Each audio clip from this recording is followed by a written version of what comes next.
शिवानी टेढ़ी मेढ़ी होकर भी इतने सुकून से सो रही थी जैसे वेलवेट के बिस्तर पर लेटी हो। रात के 3 बज चुके थे। मन्नू के दिमाग में 4 टेंशन एक साथ चल रही थी। सिकंदर हर तरफ से घिर चुका था। शिवानी की वजह से पुलिस उसके घर भी पहुंच चुकी होगी। एसएचओ सुखबीर ने शिवानी के स्टेटमेंट पर तो उसके साइन करवाए थे, पर ऐसे किसी भी डॉक्यूमेंट पर शिवानी ने साइन नहीं किए थे जिस पर यह लिखा हो कि उसे कल पुलिस स्टेशन आना ही आना है। अंबाला में उसकी फैमिली को पता भी नहीं था कि उन पर क्या खतरा मंडरा रहा है। वैसे भी कल से पहले मैं ऐसा इंतजाम कर दूंगा कि पुलिस के पास जाने की जरूरत ही नहीं पड़ेगी। फोन जैसे ही बजा मन्नू ने तुरंत उठा लिया। वो नहीं चाहता था कि मोबाइल की आवाज की वजह से शिवानी की नींद टूटे। कॉल उसके दोस्त राकेश मीणा का था। Rakesh Noida sector 20 police station में सब इंस्पेक्टर था। मन्नू ने रात 1:30 बजे उसी को कॉल किया था। हाँ थानेदार साहब, क्या पता चला? अरे भाई, तेरे काम के चक्कर में मेरा काम तमाम हो रखा है। मैं कसम, पीठ ऐसी अकड़ गई है कि बस। खैर, तो अपने काम की बात सुन। तेरी गर्लफ्रेंड का चाचू तो वाकई मुकद्दर का सिकंदर निकला भाई। मेरे एक जानकार एसआई ने बताया कि 12 जनों की टीम ने तेरे घर के आसपास का पूरा इलाका छान लिया, पर वो ना मिला। और उन्हें ये बात अभी भी पता नहीं है कि उस घर में तू भी रहता है। वो लड़की का ही घर समझ रहे हैं। क्यों? मेरे कपड़े, बाथरूम में 2-2 टूथब्रश। अबे बावला हो गया है क्या? या जेम्स बॉन्ड की कोई फिल्म देखकर आया है? अबे पुलिस वाले करमचंद नहीं होते, कितना दिमाग लगाए। और अगर तेरी फोटो लगी होती तो कोई बात भी थी। मुझ तक पहुंच जाए उसमें दिक्कत नहीं है, पर चाचा चौधरी पकड़ में आ जाए वो इम्पोर्टेंट है। वैसे तू कहाँ जा रहा है? अभी तो मैं शिवानी को अपने घर अंबाला ले जा रहा हूँ। उधर ड्रामा तो बहुत होगा, पर ये सेफ रहेगी। गलती कर रहा है तू। मुसीबतों ने तेरी दिमाग का गोबर कर दिया है। मेरी बात मान, मत कर ऐसा। वो कैसे? इसको अपने नहीं, इसी के घर लेके जा। देख, पहले ही बहुत तमाशा हो गया है और इसे बढ़ा मत। अरे पर मेरे घर वालों को मार डालने की धमकी दी है भाई। तुम तो खुद हरियाणा के हो, तुम्हें पता होगा कि फोन पे घर वालों को कुछ बताना कितना रिस्की है। वो पैनिक हो जाएंगे। मेरे बापू को आमने सामने बैठकर ही समझाया जा सकता है, और अगर इसको भी हार छोड़ने गया तो घर वालों को वार्न नहीं कर पाऊंगा।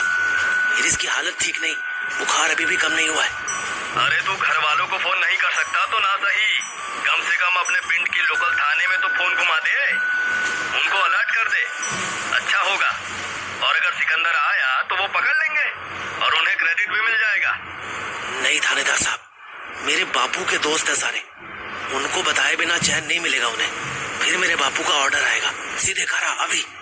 तुम समझो, दिक्कत ये नहीं है कि सिकंदर गायब है, समस्या ये है कि उसके जासूस बहुत है। क्या पता खुद आने की बजाय किसी और को भेज दे। तुम्हें पता है मेरे ऑफिस में क्या क्या होता है, ये तक उसको रिपोर्ट होता है। अरे भाई, उसके गांव के लोग जहां होंगे वहां से उसको रिपोर्ट मिल जाती होगी। अब तू भी तो मेरा दोस्त इसलिए है ना कि हम एक ही गांव के हैं। मन्नू सोच में पड़ गया। उसके ऑफिस में ऐसा कौन था जो सिकंदर के गांव देहात से हो सकता था? मैं पता लगाऊंगा इस बारे में, पर अभी मुझे ऑफिस की टेंशन नहीं है। अभी घर वालों को और शिवानी को सेफ रखना है। अच्छा, तो एक काम कर, पहले शिवानी भाभी से जाकर किसी मंदिर में ब्याह कर ले और फिर जा जहाँ जाना है। मन्नू ने फोन कान से हटाया और बिना आवाज किए कोई गाली बकी। थैंक्स फॉर योर सजेशन, मैं सोचता हूँ कुछ। वो पकड़ा जाए तो मुझे कॉल करना। मन्नू ने फोन काट दिया। शिवानी के गोद में लेटे होने की वजह से मन्नू को गियर चेंज करने में बहुत दिक्कत हुई थी, पर वो इतना स्मूथ गियर चेंज कर रहा था कि शिवानी की नींद ना खुले। फिलहाल 1.5 घंटे से तो रास्ता सीधा और खाली ही मिला था। बस टोल गेट पर उसे गियर चेंज करने की जरूरत पड़ रही थी। मन्नू ने इंस्टाग्राम पर देखा कि आसिफा का मैसेज आया हुआ था। उसने स्पॉटिफाई से एक गाने का लिंक भेजा था। गाना था, आओगे जब तुम वो साजना, अंगना फूल खिलेंगे। अचानक मन्नू के चेहरे पर स्माइल आ गई। उसने अपने मोबाइल को गाड़ी के ब्लूटूथ से कनेक्ट कर लिया और वॉल्यूम कम करके यही गाना प्ले कर दिया। सुबह 5 बजे सेंटा क्रूज के पास एक छोटे से होटल डिसेंट में गौरव की नींद खुली। वो पहली बार घर और घर वालों से दूर किसी शहर के किसी होटल में किसी अजनबी के साथ सोया था। उसे नींद बुलाने में ही 3 बज गए थे, वो भी तब जब उसके पास अपने घर की चादर थी। होटल के कंबल को तो उसने छुआ भी नहीं था। पर अब 5 बजे प्यास लगने से उसकी नींद खुली तो उसने देखा आफताब खिड़की से बाहर झांकते हुए सिगरेट पी रहा था और कोई गाना गुनगुना रहा था। आफ्ताब, क्यों नींद नहीं आ रही? आफताब जैसे किसी सपने से बाहर आया। उसने गौरव की तरफ देखा और सिगरेट बढ़ा दी। गौरव ने हाथ के इशारे से मना कर दिया। तुझे पता है गौरव, एक एवरेज आदमी जिसकी एज 50 साल है तो अपनी लाइफ का कितना टाइम सो के वेस्ट करता है? कितना? ऑलमोस्ट 20 साल। सोच, मैं 25 का हूँ। इस हिसाब से मैंने अपनी लाइफ के 10 साल तो सोते हुए बिता दिए। ओह, मैं तो 21 का हूँ। उस हिसाब से मेरा कितना हुआ? यार, पॉइंट तेरा कितना और मेरा कितना ये नहीं है। पॉइंट ये है कि अभी सोने का टाइम नहीं है। उठ, काम करना है, नई धुन बनानी है, नए बोल लिखने हैं, कोई कहानी सुनानी है, फिल्म बनानी है। गौरव ने पास रखे जग से पानी पिया और बोला, सही है, तू बना। जब बन जाए तो मुझे उठा दियो, ऑफिस के लिए रेडी होना है। गौरव फिर अपनी चादर में घुस आया। आफ्ताब उसे कुछ सेकंड्स तक देखता रहा। फिर उसने अपना मुंह खिड़की के बाहर कर लिया और गुनगुनाने लगा। सुबह 9 बजे गौरव हड़बड़ा कर उठा। उसने कोई बुरा सपना देखा था जिसमें वो सड़क पर बुरी तरह भीग रहा था और उसकी मम्मी ने उसे घर के अंदर बुलाने से मना कर दिया था। वो उठते ही सबसे पहले वॉशरूम गया। आफ्ताब, ब्रेकफास्ट में क्या ऑर्डर करें? उसने बाहर आकर देखा तो आफ्ताब वहां नहीं था। पता नहीं कब वो होटल से जा चुका था। कुछ समय के लिए ही सही गौरव को लगा था कि वो इस अजनबी शहर में उसका कोई है, पर अब वो फिर खुद को अकेला महसूस कर रहा था। सुबह 6 बजे तक लगातार ड्राइव करते हुए मन्नू डिफेंस कॉलोनी अंबाला पहुंच गया। उसकी जॉइंट फैमिली में 16 से ज्यादा मेंबर्स थे, पर वो फिलहाल रिलैक्स था कि उनमें से 12 एक शादी अटेंड करने पटियाला गए हुए थे। घर पर सिर्फ उसके पापा, दादा दादी और चाचा चाची की लड़की मिंकी मौजूद थे। शिवानी अब उठ चुकी थी, लेकिन वो प्रोसेस नहीं कर पा रही थी कि वो कहाँ है और क्यों है। ये किसका घर है बेबी? बेबी, ये मेरी फैमिली का घर है। यहाँ प्लीज मुझे बेबी मत बुलाना। अच्छा, हम यहाँ इसलिए हैं क्योंकि तुम्हारे चाचू ने मुझे धमकी दी है कि वो मुझे मार डालेंगे। अरे नहीं, चाचू ऐसा नहीं कर सकते। वो तुमको पसंद करते हैं। एक बार मेरी बात कराओ ना उनसे। पॉसिबल नहीं है बेबी, उनका नंबर। मैं बेबी नहीं बोल सकती, पर तुम बोल सकते हो। नहीं, मैं भी नहीं बोल सकता, मेरे मुंह से निकल गई थी। आगे से ध्यान रखूंगा। अब मेरी बात ध्यान से सुनो। जब तक तबीयत ठीक नहीं हो जाती तब तक यहीं रहना है। अभी मेरी छोटी बहन आएगी, वो सबको यही बताएगी कि तुम उसकी फ्रेंड हो, अंबाला डिफेंस का एग्जाम देने आई हो, पर तबीयत बिगड़ गई है इसलिए यहाँ रुकी हो। ऐसे अच्छा लगेगा? बुरा नहीं लगेगा। हमारे घर में गेस्ट का आना और 1-2 हफ्ते रहना आम बात है। मन्नू ने मिंकी को कॉल मिलाया। मुझे डर लग रहा है, पता नहीं वो क्या सोचेगी। हेलो, हाँ मिंकू, बैक डोर से बाहर आ जल्दी, किसी को बताना नहीं, बस खुदा। मन्नू ने अपनी बात कही और फोन काट दिया, क्योंकि उसे आइडिया था कि मिंकी बाहर आने से पहले ही 1 दर्जन सवाल पूछ लेगी। मिंकी 2 मिनट बाद ही आई। वो 16 साल की पतली लंबी गिलहरी सी लड़की थी। अपनी हाइट जैसी ही लंबी चोटी बांधती थी। चटक लाल सूट सलवार पहने कोई 7 साल छोटी होने के बावजूद वो शिवानी से 1-2 साल बड़ी ही लग रही थी। मिंकू, आ गई बहना, इससे मिल, ये शिवानी है। ऊपर जाई जी। आई मीन पापी जी, नमस्ते। अचानक भाभी सुनते ही शिवानी के गाल लाल हो गए। पागल है तू, हल्ला मचा रही है। भाभी है नहीं, बनेगी। इसकी तबीयत ठीक नहीं है, कुछ दिन ही हमारे घर रहेगी, तेरी सहेली बनके। मन्नू ने जल्दी से उसको सिचुएशन समझा दी। ये भी बता दिया कि इसके चाचा की वजह से थोड़ी टेंशन हो गई है, पर चाचा गैंगस्टर है, ये मन्नू ने नहीं बताया। हो चंगा है जी, कोई गाल नहीं, मजे से रहो यहाँ, अपना ही घर समझो। आफ्टर ऑल इसी घर में तो आना है। आओ, मैं आपको अपने कमरे में ले चलती हूँ। वैसे भी साथ में नहीं चलना कि घर में कोई दूसरी कुड़ी भी हैगी। तुम नहीं गई शादी में? अरे मेरे एग्जाम्स है ना, वरना शादी का खाना और नाचना गाना मैं कभी मिस नहीं करती। दोनों जब अंदर जा रहे थे तब मन्नू ने मिंकी को कुछ इशारा किया और वेट करने लगा। 15 मिनट बाद मिंकी वापस आई। मन्नू पाजी तुसी सुधरे नहीं है? निशा नु पता है शिवानी के? निशा से तेरी बात होती है? होती तो नहीं, पर हो जाएगी। टेंशन का दी नहीं होगी, क्योंकि तू नहीं करेगी। तुझे क्या चाहिए बोल। मन्नू ने जेब से थोड़ा कैश निकाला। नहीं नहीं, पैसे हैं मेरे पास, चाहिए होंगे तो वैसे ही मांग लूंगी। इस बार पैसे नहीं, फेवर चाहिए।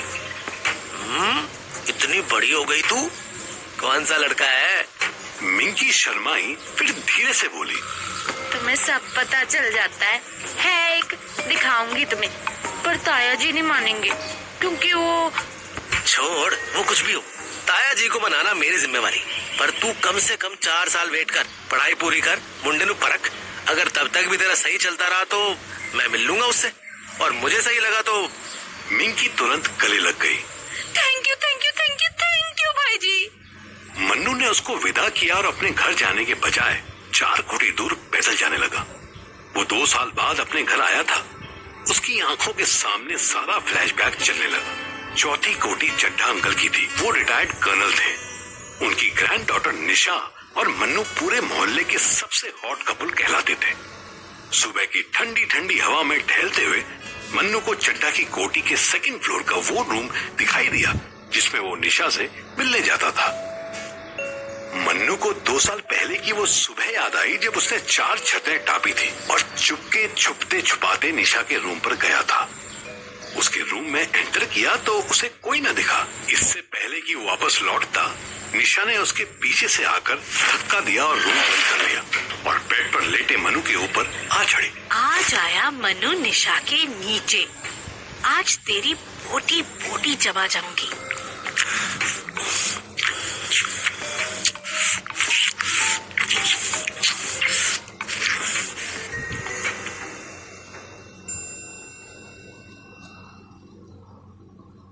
लंबी चौड़ी सरदारनी थी। उसकी पकड़ से खुद को छुड़ा पाना मन्नू के लिए ऑलमोस्ट इम्पॉसिबल था। निशा की पायल जितनी बार छन करती, मन्नू का मन उतना बावरा होने लगता। आज आया मनु निशा के नीचे। आज तेरी बोटी बोटी चबा जाऊंगी। इतना कहने की देर थी कि निशा ने मन्नू के होठों पर अग्रेसिव होकर किस करना शुरू कर दिया। मन्नू तो यही चाहता था। मन्नू ने ऊपर आने की बहुत कोशिश की, पर वो खुद को उसकी पकड़ से बाहर ही नहीं निकाल पा रहा था।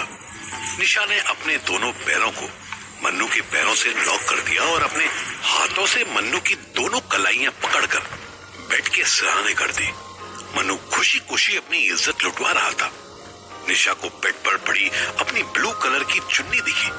उसने एक हाथ छोड़ा और वो चुन्नी उठाई, पर इतना मौका मन्नू के लिए काफी था। अब तू गई।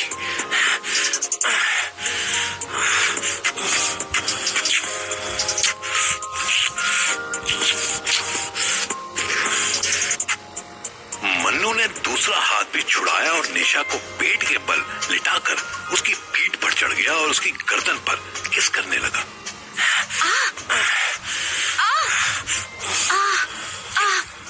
सोच क्या रहा है? काट ना कुत्ते। धीरे चिल्ला, पागल है क्या? पूरा टब्बर यहीं आ जाएगा। तू इतनी जोर से काटेगा तो मैं धीरे से कैसे चिल्लाऊंगी? धीरे से काटना। मन्नू को बातों में लगाकर निशा तुरंत उसके चंगुल से निकली और जब तक मन्नू उसे दोबारा दबोचता, निशा ने मन्नू का एक हाथ अपनी ब्लू चुन्नी से बांध दिया। मन्नू अपना हाथ खोलने की कोशिश करने लगा। चुन्नी लंबी थी। निशा ने उसी चुन्नी से जबरदस्ती मन्नू का दूसरा हाथ भी बांध दिया। क्या कर रही है तू? हाथ खोल मेरे। निशा मुस्कुराई और अपनी लेदर बेल्ट ढूंढने लगी। मन्नू तुरंत समझ गया। देख, मान जा, पागलपना ना कर। वो समझ, अगर मैं यही करने लगा ना तो बहुत रोएगी तू। चलो, ये स्टंट सिर्फ मैं कर सकती हूँ। तू करेगा तो ये रेप लगेगा। और तू जो कर रही है उसे क्या कहते हैं? वाइल्ड लव, वाइल्ड कैट की तरह। म्याऊ।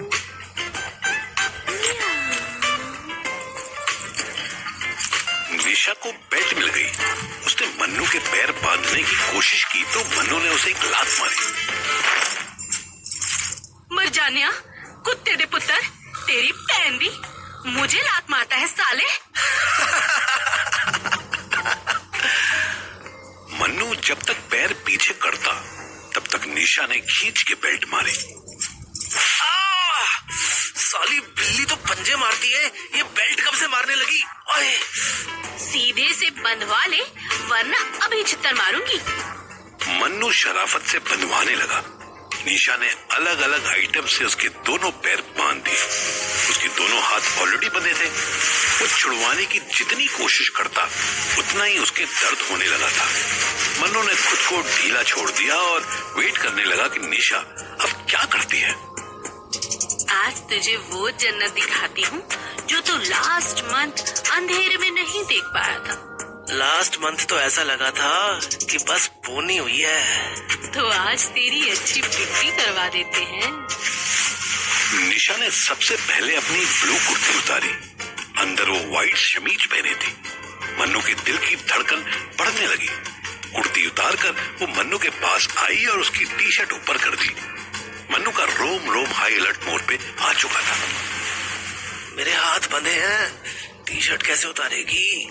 1 मिनट के लिए खोल दे, फिर वापस बांध दियो। नो नो नो, अभी तो 1 महीने बाद आने की सजा मिलेगी। निशा ने अपनी शमीज भी उतार दी। मन्नू की पलकें झपकना भूल गई। वो नेवी ब्लू कलर की ब्रा में इतनी हॉट, इतनी सेक्सी लग रही थी कि मन्नू बेताब होने लगा। निशा मन्नू के इतने पास आई कि उसकी सांसें टच होने लगी।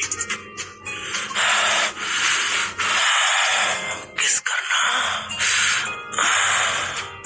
निशा ने अपने होठ उसके होठों पर रख दिए और अपने राइट हैंड को मन्नू के ट्राउजर के अंदर डाल दिया। मन्नू 7वें आसमान पर पहुंचने लगा। मन्नू का सपना टूटा। उसने देखा कि मोटी सी आंटी और उनका सफेद कुत्ता उसी को देख रहा है। मन्नू को दोनों के चेहरे में कोई फर्क नहीं दिखा। बस इतना फर्क जरूर था कि आंटी भौंक नहीं रही थी। ये आंटी निशा की मौसी थी। कौन है तू? उधर घर की तरफ क्यों तड़े जा रहा है? मन्नू ब्लश करने लगा। उसको वो तो फ्लैशबैक में ऐसा डूब गया था कि उसे होश ही नहीं रहा कि वो अपनी गली में खड़ा है। आंटी की नजर मन्नू की पैंट पर गई। मन्नू वाकई इतनी फील में था कि उसका ब्लड कहीं से कहीं पहुंच चुका था। आंटी थोड़ी अनकंफर्टेबल हो गई। शाही जी, मैं मन्नू, मनमोहन। आपके पास तो काला कुत्ता था ना, इस पे व्हाइट पेंट कब करवाया आपने? आंटी को पहले नाम याद आया, फिर उन्होंने सूरत पहचानी। तभी मन्नू को 2nd फ्लोर की खिड़की वाले कमरे में कोई हलचल दिखी। किसी ने रूम से पर्दा हटाया था। मन्नू तू है? दिसाई द मुंडा। हाँ जी आंटी, कैसे हो आप? हमें कैसा होना चाहिए बेटा, हम यहीं रह गए। तू बता कैसा है? बड़े सालों बाद आया। हाँ जी, 2 साल बाद आया। चल अच्छा है आ गया। तुम बच्चे बाहर धक्के खाए बिना घर थोड़ी आते हो। ओए अपने घर जैसा कुछ नहीं होता कहीं, चाहे जितना भटक लो। मोहल्ले से जो मोहब्बत हो गई तो फिर किसी से नहीं होनी। मन्नू को ये बात बड़ी जोर से हिट की। उसने पूछना चाहा कि क्या निशा अभी घर पर है, पर वो ना बोल सका। उसने बस इतना जवाब दिया, नहीं चाही जी, मैं तो आज ही दिल्ली लौट रहा हूँ, बस बापू से मिल लूं फिर चला। इससे पहले कि आंटी कुछ बोलती, कुत्ता उनके हाथ से छूट गया और सीधा अंदर भागा। आंटी उसके पीछे पीछे भागी। और रुक जा हन्नी, तेरे पैर तो धुलाने दे। मन्नू फिर कुछ देर तक खिड़की की तरफ देखता रहा, पर उसे कोई नहीं दिखा। निशा की याद भर ने उसे इतना डिस्टर्ब कर दिया था। अगर वो सामने आ जाती तो क्या होता? यही सोचता सोचता मन्नू अपने घर वापस पहुंचा। उसके बापू जाग चुके थे। सुबह के 10 बज चुके थे, पर गौरव अभी तक ऑफिस नहीं पहुंचा था। वो ऑटो में बैठा बार बार ऑटो वाले को टोक रहा था। भैया थोड़ा जल्दी चलो ना, थोड़ा और निकालो ना साइड से। ऑटो वाले के कान में चू भी नहीं रेंग रही थी। वो अपनी मस्ती में चलता ट्रैफिक में उलझता धीरे धीरे आगे बढ़ रहा था। गौरव साथ साथ गूगल मैप में रूट भी देख रहा था और खुशबू से फालतू की चैट भी कर रहा था। ऑटो वाले ने देखा आगे सड़क खुदी हुई है। उसने फुटपाथ के ऊपर से ऑटो निकालने की कोशिश की, पर उसी वक्त एक और ऑटो वहां से निकलने की कोशिश करने लगा। दूसरे ऑटो वाले ने गौरव के ऑटो को हल्की सी टक्कर मार दी और जब तक गौरव कुछ समझता तब तक वो बीएमसी के नए नए बनाए गड्ढे में ऑटो समेत घुस गया। दूर से देखने पर यह एक कॉमेडी सीन नजर आ रहा था, पर पास से देखो तो ऑटो वाले के सर पर थोड़ी सी चोट लगी हुई थी। गौरव के शरीर पर कोई खरोंच नहीं आई थी, पर ऑटो के अंदर रोल पोल हो जाने के बाद वो बुरी तरह घबरा गया था। उसका मोबाइल भी उसके हाथ से छूटकर कहीं गिर गया था। उसने सबसे पहले मोबाइल ढूंढने की कोशिश की। दूसरे ऑटो में से दो 18-20 साल की जीन्स टॉप पहने सिंगल पसली की दो लड़कियां उतरी। उनके साथ साथ और भी बहुत से लोग ऑटो वाले की मदद करने के लिए आ गए। हेलो, आप क्या ढूंढ रहे हो? बाहर आओ। सुहाना ने हाथ आगे बढ़ा दिया। गौरव ने हाथ पकड़ने से पहले मोबाइल पकड़ा और फिर बाहर निकला।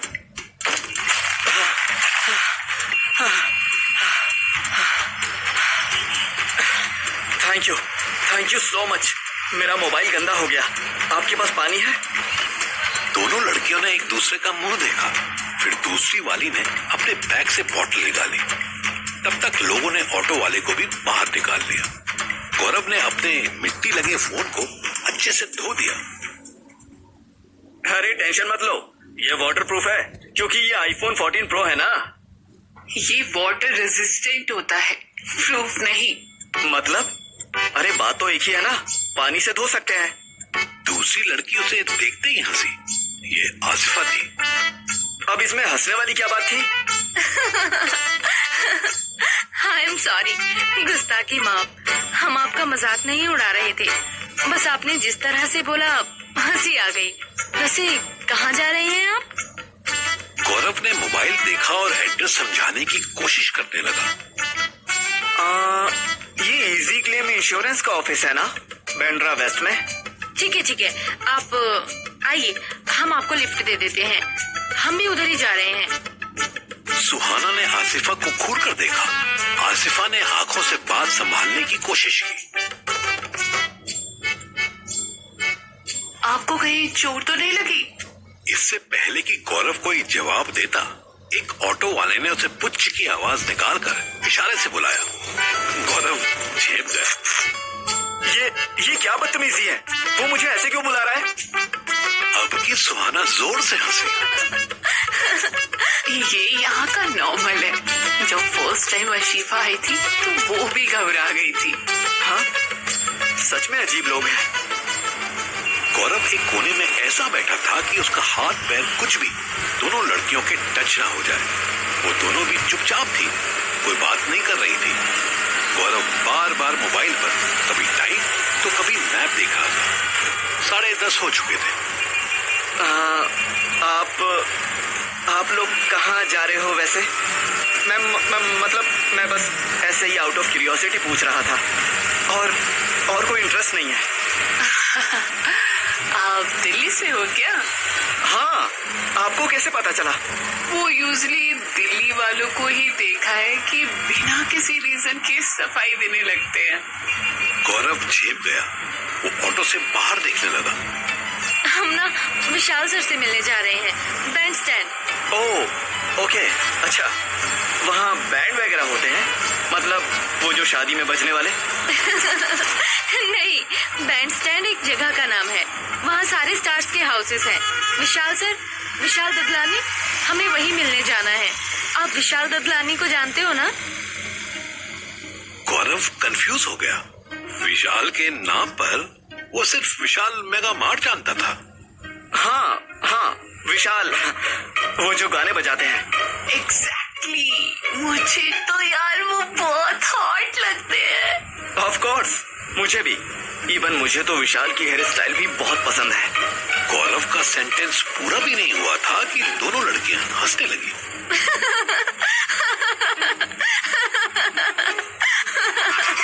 आपको तो झूठ भी बोलने नहीं आता। सुहाना ने तुरंत गूगल किया और विशाल दडलानी की इमेज गौरव के आगे कर दी। ओ ये है, अच्छा ये तो बाल्ड है। वो क्या हुआ कि मेरी दादी की डेथ हुई थी ना, तो मैंने ऐसा ही हेयर स्टाइल रखा था। दोनों लड़कियां और जोर से हंसने लगी। इधर अंबाला में दोपहर 1 बजे शिवानी लंच और दवाई खाकर सो चुकी थी। मन्नू ने अपने पापा को समझा दिया था कि कुछ दिन अलर्ट रहना और घर में किसी अजनबी आदमी को घुसने नहीं देना। उसके पापा राइफल रखते थे, इसलिए मन्नू उनके तरफ से निश्चिंत था। अब उसे वापस दिल्ली जाकर मुंबई की फ्लाइट पकड़नी थी। वापस लौटने से पहले फिर मन्नू की नजर एक बार चड्ढा अंकल की कोठी के 2nd फ्लोर वाले कमरे पर पड़ी। इस वक्त उस कमरे की खिड़की पर मोटा पर्दा पड़ा हुआ था।